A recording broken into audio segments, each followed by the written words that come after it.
दैत्यों के तप से संतुष्ट हुए ब्रह्मा का त्रिपुर निर्माण के लिए वरदान देना।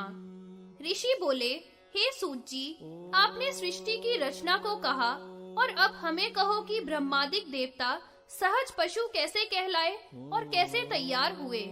भय द्वारा निर्मित स्वर्णमय, रजतमय और लोहमय दुर्ग को महादेव ने कैसे भस्म किया। विष्णु के उत्पादित किए भूतों से त्रिपुर दाह क्यों नहीं हुआ, सो हमारे प्रति कहो। ऐसे ऋषियों के वचन सुनकर सूत जी बोले, मन, वाणी, शरीर से उत्पन्न तीनों लोकों के शापों से स्कंद द्वारा तारकासुर का वध हो जाने पर उसके पुत्र विद्युन्माली, कमलाक्ष, ताड़काक्ष ने ब्रह्मा जी को प्रसन्न करने के लिए घोर तप किया। ब्रह्मा जी वरदान देने के लिए प्रकट हुए। दैत्यों ने सब प्राणियों के द्वारा सब दैत्य अवध्य हो ऐसा वरदान मांगा। ब्रह्मा ने कहा कि सब तो अमर नहीं हो सकते, अन्य कोई वरदान मांगो। परस्पर सलाह करके दैत्यों ने 3 पुरों का वरदान मांगा, जिनमें रहकर हम हजारों वर्षों तक पृथ्वी पर विचरते रहें। एक ही बाण से जो तीनों पुरों का नाश करे, उसी के द्वारा हमारा नाश हो। ब्रह्मा जी तथास्तु कहकर चले गए। मैं ने तपस्या द्वारा तीनों पुर रचे। स्वर्ण का पुर स्वर्ग में, चांदी का अंतरिक्ष में और लोहमय भूमि में पुर का निर्माण किया। एक 100 योजन का विस्तार था। स्वर्ण में तारकाक्ष का, रजत में कमलाक्ष का तथा लोहे का विद्युन्माली के दुर्ग हुए। बलवान में दानव दैत्यों से पूजित हो तीनों पुरों में स्थान बनाकर रहने लगा। ये दैत्य तीनों पुरों में वास करके बलवान और अपराजित हो गए। कल्प द्रुम आदि से व्याप्त, अप्सराओं से व्याप्त, सूर्य मंडल आदि से व्याप्त, कूप तड़ाग वापी आदि से व्याप्त ये तीनों पुर बड़ी शोभा को प्राप्त हुए। इंद्र आदि देवताओं को ये ऐसे जलाने लगे जैसे दावाग्नि वृक्षों को जलाती है।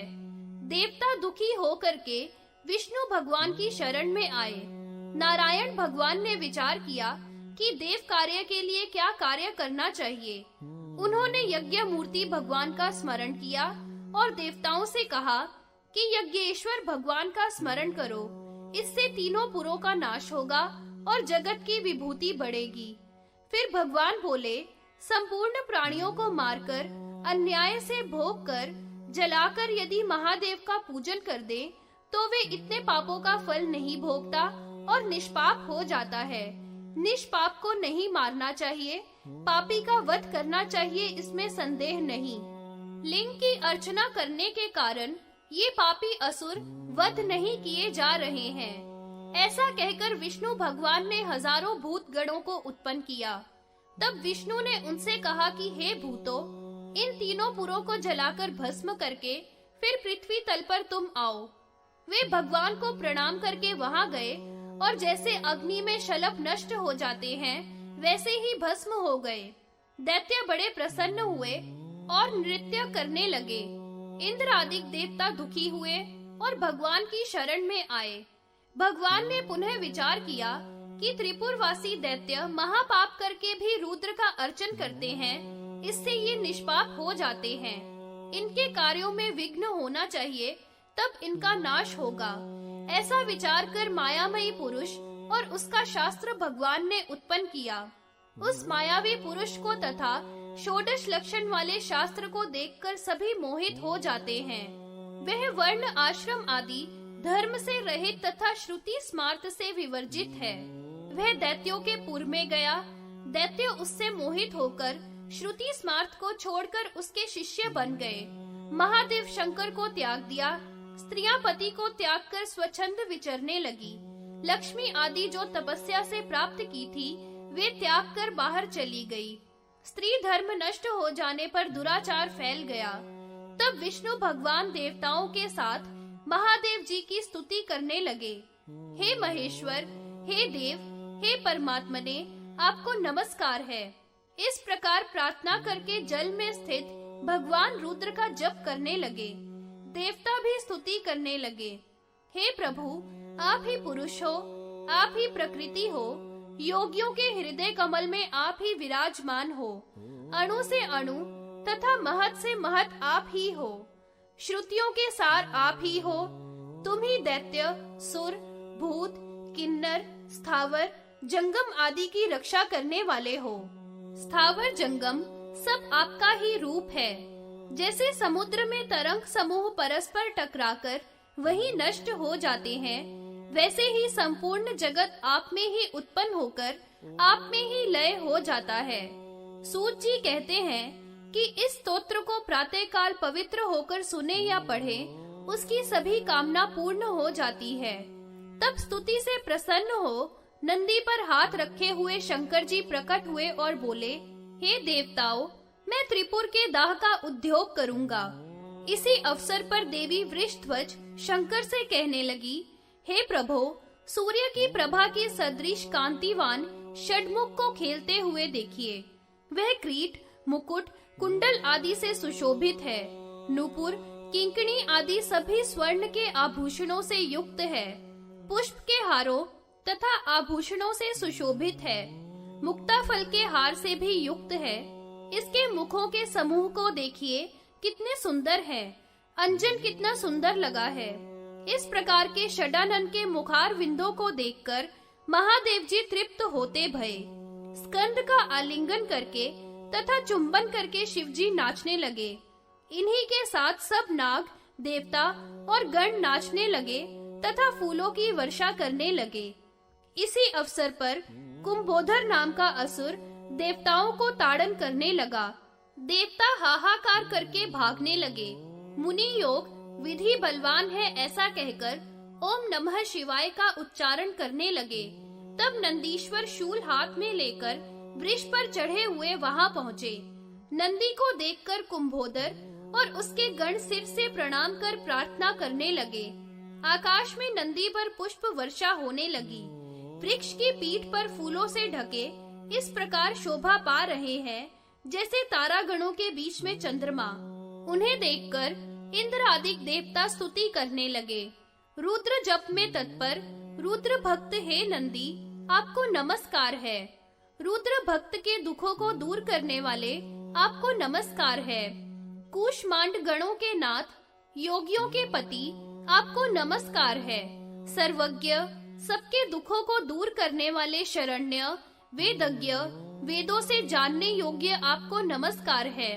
वज्र धारण करने वाले, वज्रों के से दांत वाले, वज्र के समान देह वाले, रक्त वस्त्र धारण करने वाले, रुद्र लोक को देने वाले, रक्तांबर धारण करने वाले, सेवा के अधिपति, रुद्रों के पति, भूतों के और भुवनेश्वर के पति, आपको नमस्कार है। रुद्र रूप को नमस्कार। भयंकर पापों को नाश करने वाले, आपको नमस्कार। शिव स्वरूप, सौम्य रूप, आपको नमस्कार है। हे शिलादि पुत्र, आपको नमस्कार है। इस प्रकार नंदीश्वर स्तुति से प्रसन्न होकर देवताओं से बोले, शिव जी का धनुष, बाण, रथ, सारथी यतन से आप बनाओ और तीनों पुरों को नष्ट समझो। तब वे ब्रह्मा को साथ लेकर विश्वकर्मा की सहायता से देव शिव जी का रथ आदि का निर्माण करने में लग गए। त्रिपुर दहन के आरंभ में रुद्र के रथ निर्माण का वर्णन। सूत जी बोले, विश्वकर्मा ने रुद्र भगवान का सर्वलोक में दिव्य रथ का निर्माण किया, जिसमें दाईं ओर का पहिया सूर्य और बाईं ओर का चंद्रमा था। दक्षिण में 12 तथा उत्तर में 16 अरा थे। अराओं में एक तरफ 12 आदित्य तथा दूसरी तरफ 16 चंद्रमा की कला थी। सब नक्षत्र बाईं तरफ भूषण थे तथा 6 ऋतु नेमी थी। पुष्कर अंतरिक्ष, रथ, नील, मंदराचल था। अस्ताचल और उद्याचल दोनों उसके जुआ थे। सुमेरु उसका अधिष्ठान था। संवत्सर उसका वेग था। उत्तरायण तथा दक्षिणायन उसके चक्र संगम थे। स्वर्ग तथा मोक्ष दोनों ध्वजा थे। धर्म और विराग दोनों दंड थे। यज्ञ दंड का आश्रय दक्षिण संधि। 50 अग्नि उसमें लोहे के स्थान पर थी। सब इंद्रियां उसमें भूषण थी। श्रद्धा गति थी। वेद उस रथ के घोड़ा थे। पद भूषण थे। 6 अंग उपभूषण थे। पुराण, मीमांस, धर्म शास्त्र इत्यादि उसके वस्त्र थे। दिशाएं पैर थी। वह रथ सभी प्रकार के राग और स्वर्ण से भूषित था। चारों समुद्र उसके चारों ओर के कंबल थे। सरस्वती देवी घंटा थी, विष्णु भगवान बाण थे और सोम शल्य थे। इस प्रकार दिव्य रथ और धनुष को तैयार करके ब्रह्मा को सारथी बनाया। ऐसे दिव्य रथ पर पृथ्वी और आकाश को कंपाते हुए शंकर भगवान विराजमान हुए। भगवान शंकर ने यह देखकर पशुओं का आधिपत्य को दिया। जो पशुपत दिव्य योग को धारण करे और 12 वर्ष, 6 वर्ष या 3 वर्ष तक नियम से व्रत का पालन करे तो वह निश्चय ही मोक्ष को प्राप्त होगा। इसके बाद विनायक बालक रूप में प्रकट हुए। देवताओं ने उनका पूजन किया। विनायक बोले, इस संसार में भक्ष्य भोज्य आदि पदार्थों से पूजा नहीं करेगा। वह देव हो या दानव हो, सिद्धि को प्राप्त नहीं करेगा। ऐसा सुनकर इंद्र आदि सभी देवताओं ने विनायक भगवान का पूजन किया। फिर गणेश्वर तथा नंदी आदि भगवान शंकर के पीछे चले। भगवान शंकर आगे आगे शस्त्र आदि लेकर चले। वह जगत के हित के लिए त्रिपुर दहन को नंदी पर सवार हुए। उनके पीछे सभी गण व देवता थे। यम, पवन, गरुड़, वायु ही सब भगवान के पीछे थे। दुर्गा सिंह पर चढ़ी हुई अंकुश, शूल, खड्ग आदि धारण किए हुए साथ साथ चलने लगी।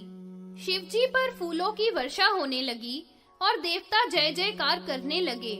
सकल लोक के हित के लिए त्रिपुर दहन के लिए त्रिशूली इस प्रकार से चले। यदि चाहे तो वे त्रिलोकी को क्षण मात्र में भस्म कर सकते हैं, परंतु लीला हेतु इस त्रिपुर दहन को बाण आयुधों से युक्त देवताओं के साथ इस प्रकार चल रहे हैं।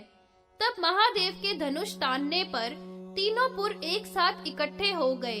देवताओं को बड़ा हर्ष हुआ और जय हो की ध्वनि करने लगे तथा भगवान शंकर की स्तुति करने लगे। तब ब्रह्मा जी बोले, इस समय पुष्य योग है, अब आप लीला त्याग दो। आपको विष्णु या मुझसे क्या प्रयोजन है? इस पुष्य योग में तीनों पुरों को दग्ध कर दो। तब भगवान ने हंसते हुए एक ही बाण को छोड़ा। वह बाण उसी क्षण त्रिपुर को भस्म कर पुनः देव शंकर जी के पास लौटकर आ गया। यह लीला बड़ी विचित्र हुई।